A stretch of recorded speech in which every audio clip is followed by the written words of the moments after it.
The only true wisdom is in knowing you know nothing. There is only one good, knowledge, and one evil, ignorance.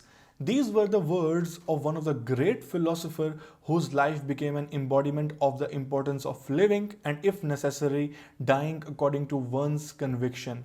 He was born in 469 BC. Socrates served as a soldier and also fought many battles in Peloponnesian War, but became best known as a questioner of everything and everyone.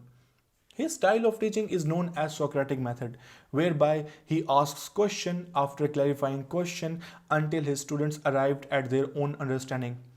He wrote nothing himself, so all that is known about him is known through the writings of few contemporaries and followers, most notably his student Plato. Despite his intellect and connections, he rejected the sort of fame and power that Athenians were expected to strive for. His lifestyle and eventually his death embodied his spirit of questioning every assumption about virtue, wisdom, and the good life. Two of his younger students, the historian Xenophon and the philosopher Plato, recorded the most significant accounts of Socrates' life and philosophy. Xenophon's Socrates is more straightforward, willing to offer advice rather than asking more questions. In Plato's later works, Socrates speaks with what seems to be largely Plato's ideas. In the earliest of Plato's dialogues, considered by historians to be the most accurate portrayal, Socrates rarely reveals any opinions of his own, as he brilliantly helps his interlocutors dissect their thoughts and motives in Socratic dialogues, which is a form of literature in which two or more characters discuss moral and philosophical issues. One of the greatest paradoxes that Socrates helped his students explore was whether weakness of will, doing wrong when you genuinely knew what was right, ever truly existed. He seemed to think otherwise. People only did wrong when at the moment the perceived benefits seemed to outweigh the consequences. Socrates was also deeply interested in understanding the limits of human knowledge. When he was told that the oracle at Delphi had declared that he was the wisest man in Athens, Socrates hesitated until he realized that although he knew nothing, he was, unlike his fellow citizens, keenly aware of his own ignorance.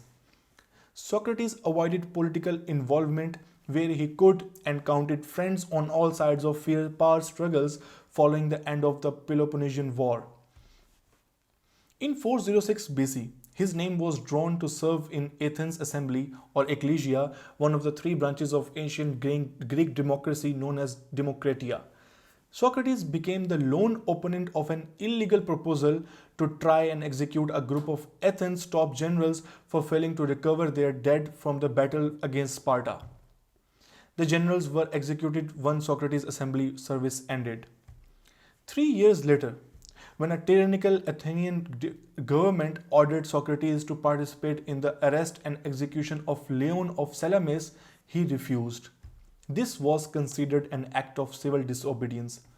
The tyrants were forced from power before they could punish Socrates, but in 399 BC, he was indicted for failing to honor the Athenian gods and for corrupting the youth. Although he never outright rejected the standard Athenian view of religion, Socrates' beliefs were nonconformist. He often referred to God rather than the gods and reported being guided by an inner divine voice. Although some historians suggest that there may have been political conspiracies behind the trial, however, he was condemned on the basis of his thought and teaching. In his The Apology of Socrates, Plato recounts him mounting a spirited defense of his virtue before the jury but calmly accepting their verdict. It was in court that Socrates allegedly uttered the now famous phrase, "The unexamined life is not worth living." His execution was delayed for 30 days due to religious festival during which the philosopher's distraught friends tried unsuccessfully to convince him to escape from Athens. On his last day, Plato says he appeared both happy in manner and words as he died nobly and without fear. He drank the cup of hemlock that his executioner handed him. Subsequently, Socrates walked around until his legs grew numb and then laid down, surrounded by his friends, and waited for the poison to reach his heart. In his 1791 autobiography, Benjamin Franklin had written, "If you want to learn humility, imitate Jesus and Socrates."